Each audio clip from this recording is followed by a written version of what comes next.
Hello friends, मैं Mohit Singh success age group में आपका स्वागत है। जैसा कि आप देख सकते हैं, यहाँ पर हम 6 न्यूज़पेपर कवर करते हैं। The Hindu, Indian express, times of India, Dainik Jagran, Dainik Bhaskar और Prabhat Khabar. The Hindu, Indian express और टाइम्स ऑफ इंडिया के एडिटोरियल्स, जो इम्पोर्टेंट एडिटोरियल्स हैं, न्यूज़ हैं, उनका मैं अभी डिस्कशन करूँगा इस वीडियो में। बाकी दैनिक जागरण, दैनिक भास्कर और प्रभात खबर, इन तीनों का जो भी न्यूज़ एडिटोरियल, साथ में द हिंदू, इंडियन एक्सप्रेस और times of India, in 6 newspapers के इम्पॉर्टेंट आर्टिकल्स और न्यूज़ जो भी इम्पॉर्टेंट हैं, उनके लिए आप हमारे फेसबुक पेज को ज्वाइन कर सकते हैं। सक्सेस एज नाम से हमारा फेसबुक पेज है, लिंक आपको डिस्क्रिप्शन बॉक्स में मैं दे दूंगा। वहाँ से आप जा कर के ज्वाइन करके और इन सभी के न्यूज़ आप देख सकते हैं। तो अब हम शुरू करते हैं आज का न्यूज़ अपना। हमारा पहला न्यूज़ है करतारपुर ब्रिज के ऊपर।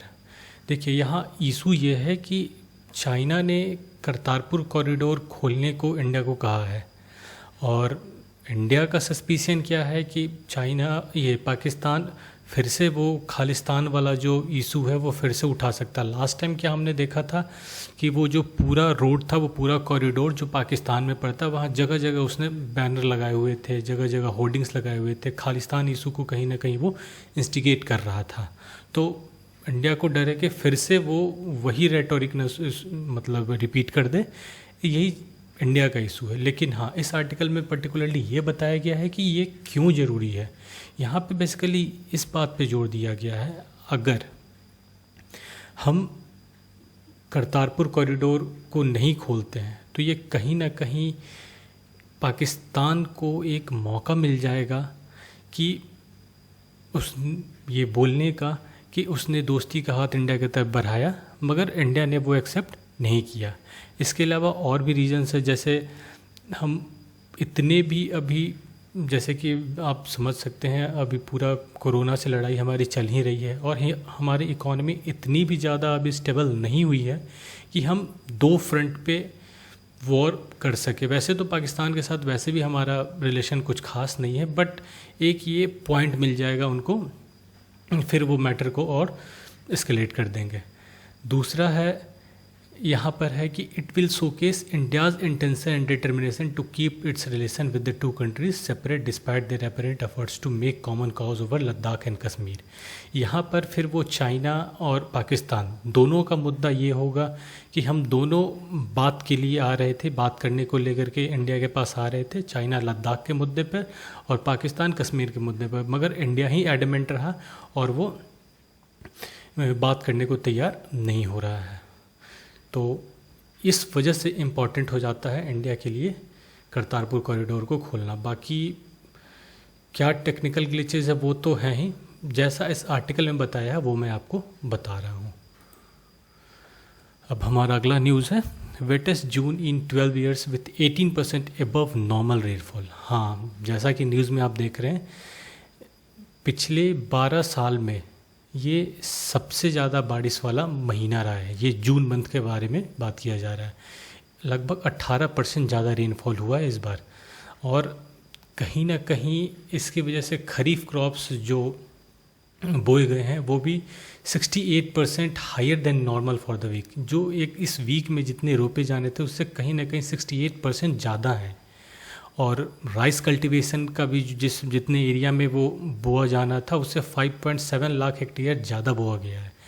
और इस मंथ में, जून में, जैसा कि हर बार एक ये बना हुआ है कि 166.9 mm से ज़्यादा बारिश जनरली जून के महीने में नहीं होती है, बट इस बार नियर अबाउट 196.2 mm बारिश हुई है इस जून के महीने में। और इस आर्टिकल में एक बात पे और जोर दिया गया है कि लास्ट ईयर 2019 में आपको इतनी ज़्यादा बारिश नहीं हुई थी जून के महीने में, फिर भी ओवरऑल जो रेनफॉल का ये देखा गया वो 10% हायर दैन द, आपको इवन 1994 के बाद सबसे ज़्यादा 2019 में बारिश हुई थी। इस बात पे ध्यान देने लायक है कि अभी जून के महीने में इतनी बारिश हो गई है। अगर इसी तरीके से रहा तो सिचुएशन अच्छी तो होगी ही, बट बुरी भी हो सकती है, नो डाउट। जैसा कि हम देख रहे हैं बिहार में, जो नॉर्थ बिहार के बहुत सारे रिवर्स हैं वो कहीं ना कहीं फ्लड लाना शुरू कर चुके हैं। नॉर्थ बिहार के जो भी आपको पूर्वी चंपारण, पश्चिमी चंपारण, आपको सुपौल, मधुबनी, इन सब एरियाज़ में, असम में देख लीजिए कितना ज़्यादा, या असम में कई लोगों की मृत्यु भी हो चुकी है। तो फ्लड आने के चांसेस तो हैं। अब हम अगली न्यूज़ पे आते हैं। Infant mortality rate down by 8 points in 5 years. हाँ, यहाँ पर एक अच्छी खबर है ये कि इंडिया में जो इन्फेंट मोर्टेलिटी रेट है वो 32 था, ये 32 2018 में है, जो कि 40 था 2013 में। यहाँ पे ये एक अच्छी खबर है। और मध्य प्रदेश का सबसे बुरा हाल है, वहाँ 48 है अभी भी आपको इन्फेंट मोर्टेलिटी रेट। केरला में सबसे कम है, 7 के आसपास है। हाँ, सेक्स रेशियो एट बर्थ जो है वो भी भारत में 2015-17 के मुकाबले थोड़ा ही इम्प्रूव हुआ है, बट चलिए कुछ भी हो अच्छा ही है। हाँ, 899 अब पहुंच चुका है 2016-18 में, जो कि 896 था 2015-17 में। ये फिर भी हम समझ सकते हैं ये तो काफ़ी कम है, 8 इवन 900 का भी मार्क टच नहीं हुआ है। खैर फिर भी इम्प्रूवमेंट है, बहुत अच्छी खबर है। छत्तीसगढ़ में देखिए 958 है, जो कि बहुत ही अच्छा स्कोर है। और उत्तराखंड में 840, जो कि वर्स्ट स्कोर है। अब हम अपनी अगली न्यूज़ में बढ़ते हैं। Curves reduce road fatalities by, देखिए इस आर्टिकल में बेसिकली जो reduction in road fatalities percentage wise उसके बारे में दिया गया है। महाराष्ट्र में सबसे ज़्यादा फर्टिलिटीज़ कम हुई हैं, रोड फर्टिलिटीज़। हाँ, इसमें बीपीएससी के लिए ये है कि बिहार को 4th रैंक मिला है, मतलब सबसे कम रोड फर्टिलिटीज़ होने। परसेंटेज जो इंक्रीज़ हुआ है, मतलब परसेंटेज जो रिडक्शन हुई है रोड फर्टिलिटीज़ में, उसके बेसिस पे ये रैंक दिया गया है। और इसको अचीव करने में गवर्नमेंट ने क्या क्या स्टेप्स लिए उसके बारे में इस आर्टिकल में बेसिकली बताया गया है। जैसे एक है हो गया आपको by working on 4 E's of road safety, education, enforcement, engineering, emergency care.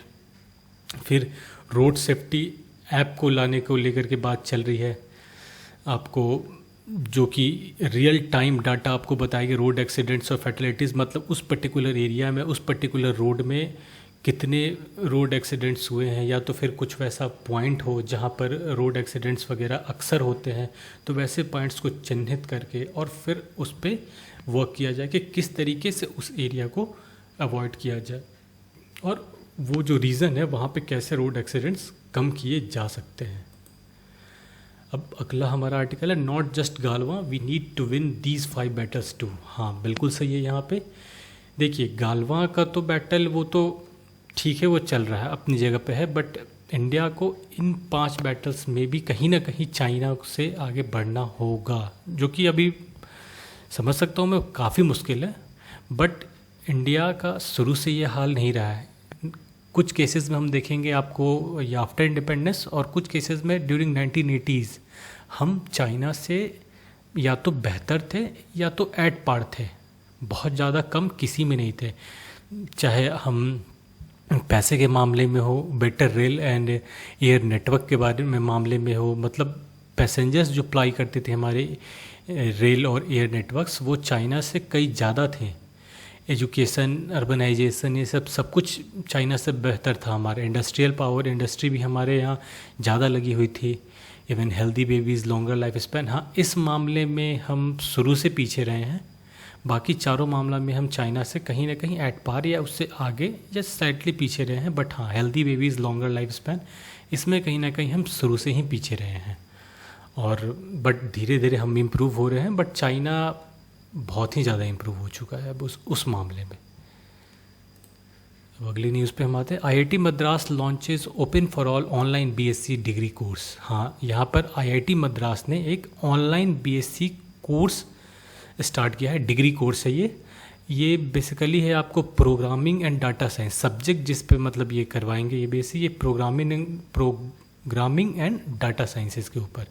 इसमें 3 ईयर का कोर्स होगा ये। अगर कोई फर्स्ट ईयर में ही छोड़ना चाहता है तो वो फर्स्ट ईयर करेगा, उसे सर्टिफिकेट डिग्री मिलेगी। 2 साल अगर करके वो छोड़ता है तो डिप्लोमा डिग्री मिलेगी। 3 साल का वो पूरा कंप्लीट करता है तो उसे कंप्लीट डिग्री मिलेगी बीएससी के। हाँ, ये open for all degree course है, मतलब इसमें एनरोलमेंट कोई भी करा सकता है 12th पास करने के बाद। अगर वो कहीं और भी एनरोलमेंट करा रखा है उन्होंने पहले से अपना, वो भी करा सकते हैं। यहाँ पे कम्प्लीटली आपको ऑनलाइन ही सब कुछ, पढ़ाई भी ऑनलाइन होगा, एग्ज़ाम्स भी ऑनलाइन होंगे, सारे असेसमेंट रिपोर्ट्स सब कुछ ऑनलाइन ही होगा। मतलब ये कम्प्लीटली आपको ऑनलाइन ही पढ़ाई होनी है और ये बहुत ही अच्छा स्टेप है आईआईटी मद्रास के द्वारा। अब अगली न्यूज़ है दोज इन नीड। यहाँ पर ये न्यूज़ मेनली है रिवाइवल ऑफ एमएसएमईज़ को लेकर के। यहाँ पर आपको ये बताया जा रहा है कि ठीक है, जो कोलेट्रल फ्री लोन्स एमएसएमईज़ के लिए अनाउंस हुए, बट उसका लाभ कहीं ना कहीं मैक्सिमम जो आपको एमएसएमईज़ है वो नहीं उठा पा रहे, क्योंकि इस लॉकडाउन के पीरियड में, इस पूरे लॉकडाउन के दौरान उनकी कहीं ना कहीं, देखिए पहले तो इसमें 2 मतलब वैसे बोरोवर्स को अलग रखा गया है, मतलब उनको ये कोलेट्रल फ्री लोन नहीं मिलेगा। जैसे कि आपको जो फर्स्ट टाइम बोरोवर है तो नए स्टार्टअप होने के थोड़े चांसेस कम है। जब फर्स्ट टाइम बोरोवर्स को नहीं मिलेंगे तो नए स्टार्टअप्स कहाँ से आएंगे। और those whose accounts have turn bad, तो ऑब्वियस सी बात है इस लॉकडाउन के पीरियड में या उससे कुछ समय पहले तक भी हमारे इकॉनमी की स्थिति उतनी अच्छी नहीं थी, तो कहीं ना कहीं आपको अकाउंट्स तो उनके गड़बड़ हुए ही हैं। तो अगर वैसे हम देखें तो मेजॉरिटी ऑफ द जो एमएसएमईज़ जो एंटरप्रेन्योर्स हैं वो इस एम्बिट से कम्प्लीटली बाहर हो जाते हैं।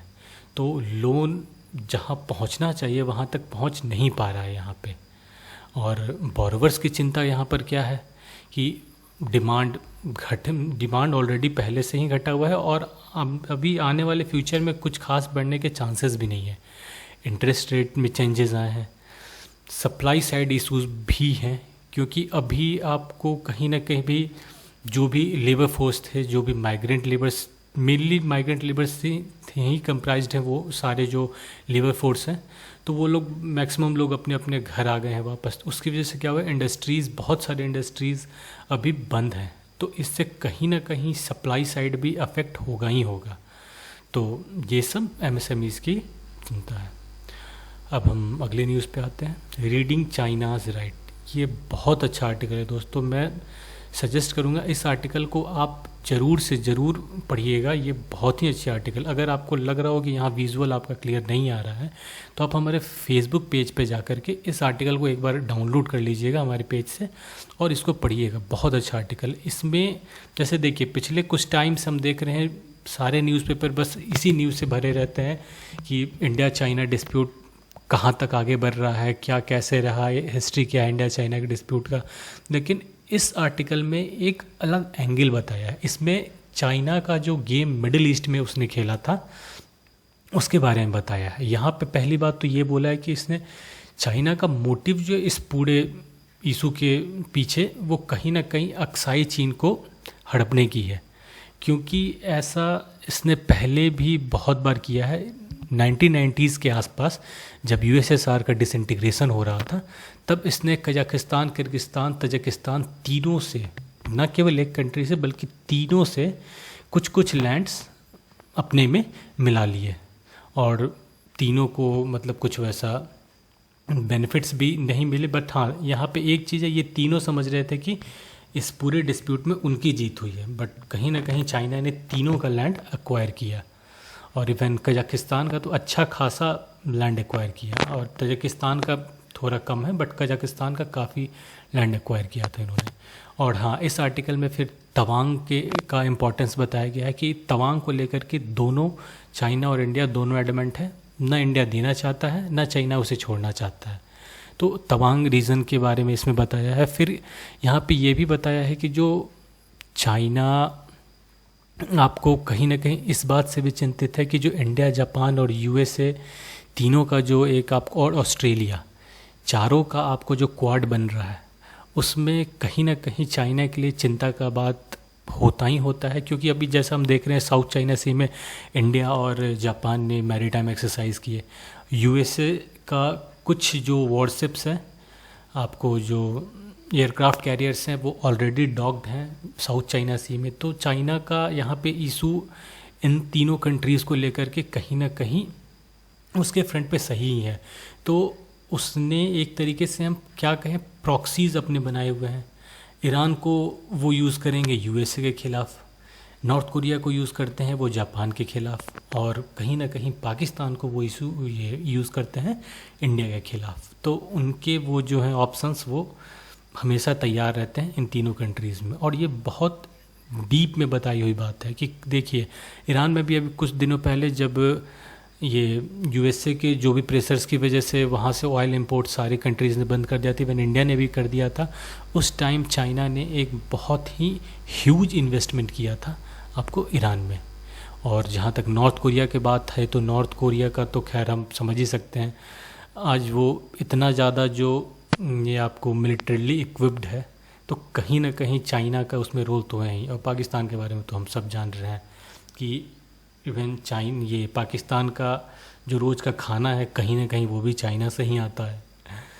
खैर यहाँ पे अब हम ये देख रहे हैं कि हाँ, अगर इंडिया किसी भी टर्म्स पे आता है चाइना के साथ, मतलब अगर वो तैयार होता है कि ठीक है चलिए हम लद्दाख को डिस्प्यूटेड एरिया से बाहर करते हैं, अक्साई चीन हम आपको सेसीड करते हैं, लेकिन चाइना वहीं नहीं रुकेगा। चाइना फिर आपको अरुणाचल प्रदेश की तरफ मूव करेगा, क्योंकि चाइना का जो ग्रीड है लैंड को लेकर के वो कभी ख़त्म नहीं होने वाला है। वो शुरू से लेकर अंत तक उसका ग्रीड कभी ख़त्म नहीं होगा। तो इस आर्टिकल में बेसिकली इन चीज़ों के बारे में बताया गया और बहुत अच्छा आर्टिकल है दोस्तों, ज़रूर इसे पढ़िएगा आप लोग। अब अगली आर्टिकल है आपको why India is producing less and less oil. हाँ, यहाँ पर ये बताया गया है कि जैसे क्रूड ऑयल प्रोडक्शन के बारे में, तो क्रूड ऑयल प्रोडक्शन इंडिया में इतना कम क्यों है। पहले तो ये देख लेते हैं कितना है। 7.1% फॉल हुआ है मई 2020 में कंपेयर टू मई 2019। अब हम एनुअल क्रूड ऑयल प्रोडक्शन जो है हमारा 38,089.7 TMT से घट करके 32,169.3 TMT पे हम आ चुके हैं। और कहीं ना कहीं ये हमारा इंपोर्ट पे डिपेंडेंस बढ़ा रहा है। अब हम लगभग अपने कंजम्पशन का 87.6% इंपोर्ट करते हैं, जो कि लास्ट ईयर 81.8% था। हाँ, इस सब में जो मेन रीज़न है क्यों यहाँ पर जो ऑयल के प्रोडक्शन है, जो क्रूड ऑयल का प्रोडक्शन है वो कम है, इसके पीछे सबसे बड़ा रीज़न है पहले तो lack of new oil discoveries. मतलब जो हमारे एग्जिस्टिंग ऑयल जो वेल्स हैं आपको उन्हीं से एक्सट्रैक्शन हुआ जा रहा है, नए वेल जो होते हैं आपको उनका डिस्कवर नहीं हुआ है, जिसकी वजह से हमारे जो पुराने वेल्स हैं वो ऑलरेडी उनमें से जितना एक्सट्रैक्ट होना था वो कम्प्लीटली हो चुका है। तो अब कहाँ से उनमें से हो पाएगा। और हाँ, यहाँ पर कह सकते हैं मोनोपोली है आपको ऑयल इंडिया लिमिटेड का और ONGC का। यही दोनों कंपनीज मेनली आपको मिलेंगे, और कुछ छोटे मोटे प्राइवेट एंटरप्राइजेस भी हैं जो इसमें इन्वॉल्व हैं, लेकिन मेनली आपको OIL और ONGC ही इन्वॉल्व है इस क्रूड ऑयल एक्सट्रैक्शन में। और यहाँ पर यह भी बताया गया है कि गवर्नमेंट को भी कुछ मीजर्स लेने चाहिए कहीं ना कहीं, ताकि हम जो ऑयल का प्रोडक्शन है वो बढ़ा सके, हम अपना इंपोर्ट घटा सके। क्योंकि देखिए ये क्यों ज़रूरी है, क्योंकि ऑयल से ही किसी भी कंट्री का जो भी वहाँ पर आपको महंगाई है वो कहीं ना कहीं इनडायरेक्टली लिंक्ड है ऑयल से। और ऑयल अगर आपको वर्ल्ड मार्केट में ऑयल के प्राइसेस बढ़ते हैं घटते हैं, उससे कहीं ना कहीं हर कंट्री के इकॉनमी पे असर पड़ता ही पड़ता है। तो इस वजह से ऑयल बहुत ही ज़्यादा इम्पॉर्टेंट है।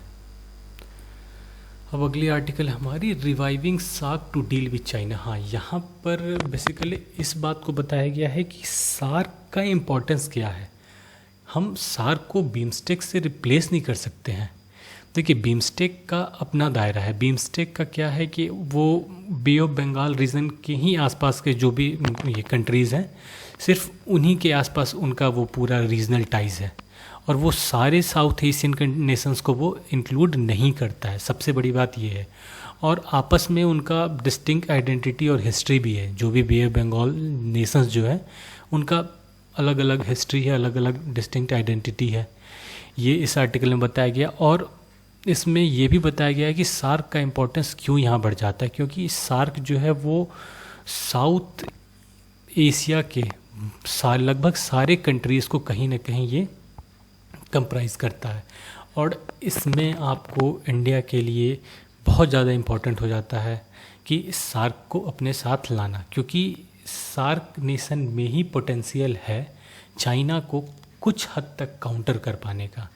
बीमस्टेक की तो बात ही छोड़ दीजिए, उसमें कुछ वैसा ये है नहीं, हाँ, लेकिन सार्क में ही वो है इम्पोर्टेंस कि वो बीमस्टेक को काउंटर कर सकता है। और एक बात और यहाँ पर आपको है इस चीज़ को लेकर कि हमारे यहाँ डोमेस्टिक चैलेंजेस क्या हैं।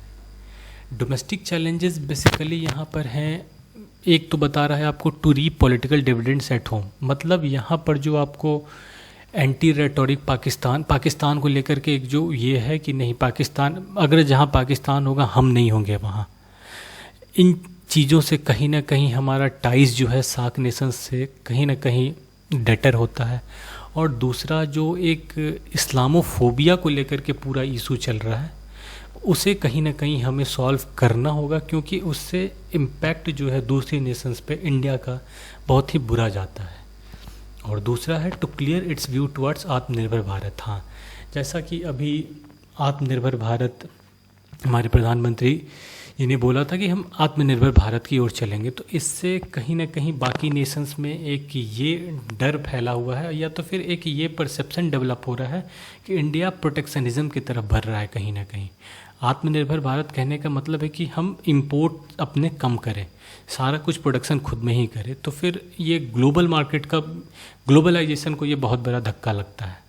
तो इंडिया को कहीं ना कहीं अपना स्टैंड क्लियर करना होगा कि आत्मनिर्भर भारत कहने से हमारा क्या तात्पर्य है, तभी हम सार्क के साथ ज़्यादा प्रॉपरली मिंगल कर पाएंगे दोस्तों। अब हमारी अगली आर्टिकल है free food grains scheme till नवंबर। हाँ, जैसा कि हम देख रहे हैं आर्टिकल में, प्रधानमंत्री गरीब कल्याण अन्न योजना के तहत अब 5 महीने का ये आपको जो है टाइम बढ़ा दिया गया है। जो आपको जून एंड तक ख़त्म हो रहा था, अब वो कहीं ना कहीं आपको नवंबर तक वो जो इसका टाइम पीरियड बढ़ाया गया है। और इसमें बेसिकली आपको 5 केजी राइस और 1 केजी चना प्रोवाइड कराया जाता है फ्री ऑफ कॉस्ट, और नियर अबाउट 80 करोड़ इंडियंस को ये दिया जाएगा। जैसा कि हम जानते हैं हमारा पॉपुलेशन 125 करोड़ और उसमें से 80 करोड़ को देना, इवन बहुत सारे नेशंस के, इवन यूएस के पॉपुलेशन का लगभग ये 2 गुना नहीं तो 4 गुना तो ज़रूर होगा। तो आप सोच लीजिए यहाँ पर अगर हम तुलना करते हैं यूएसए से अपना, तो यूएसए का आपको कंजम्पशन और यहाँ कंजम्पशन में बहुत फ़र्क है। यहाँ हम बस इतना दे रहे हैं तो उसमें 90,000 करोड़ हमारे खर्च आ रहे हैं, और कहीं ना कहीं आपको 80 करोड़ इंडियंस, 80 करोड़ पूरा यूरोपियन यूनियन इवन मिला करके यूएसए का पॉपुलेशन नहीं होगा जितने को हमें आपको फ्री राशन देना होता है।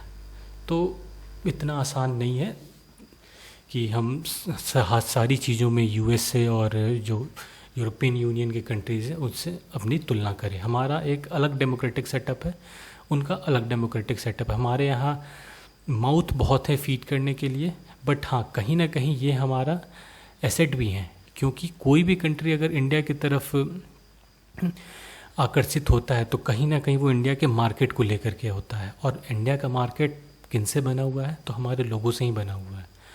तो इस बात पे हमें ध्यान देना चाहिए दोस्तों। So thanks for watching. हमारे वीडियो को देखने के लिए बहुत बहुत शुक्रिया दोस्तों आप लोगों का। हाँ, अगर जो भी मैं वीडियो बना रहा हूँ, अभी मैं आई थिंक ये मेरा दूसरा या तीसरा वीडियो है, तो अभी मैं समझ सकता हूँ अभी मुझे बहुत सारे इसमें रिफॉर्म्स लाने हैं, किस तरीके से वीडियो बनाना है, कैसे। जो भी आपके वैल्यूएबल सजेशंस होंगे वो प्लीज़ प्लीज़ प्लीज़ मुझे आप यहाँ कमेंट बॉक्स में कमेंट करिएगा, ताकि मैं आपको और ज़्यादा बेटर वे में प्रेजेंट कर पाऊँ अपने आप को, और ज़्यादा से ज़्यादा न्यूज़ आप तक पहुँचा सकूँ। और हाँ, तो इसके लिए दोस्तों आपको मेरे चैनल को सब्सक्राइब करना होगा और हमारे साथ बने रहिए। बाकी के न्यूज़पेपर के आर्टिकल्स के लिए हमारे फेसबुक पेज को ज्वाइन कीजिए, और जैसा भी आप देख रहे हैं इस पूरे जो भी वीडियोस मैंने बनाए हैं, अगर आपको उसमें कहीं भी कोई भी प्रॉब्लम हो तो आप मुझे कमेंट बॉक्स में कमेंट करके पूछ सकते हैं। और हाँ, फेसबुक चैनल का मैं अपने डिस्क्रिप्शन आपको अपने डिस्क्रिप्शन बॉक्स में दे दूँगा। So okay friends, thank you and have a good day और good night. Thank you friends.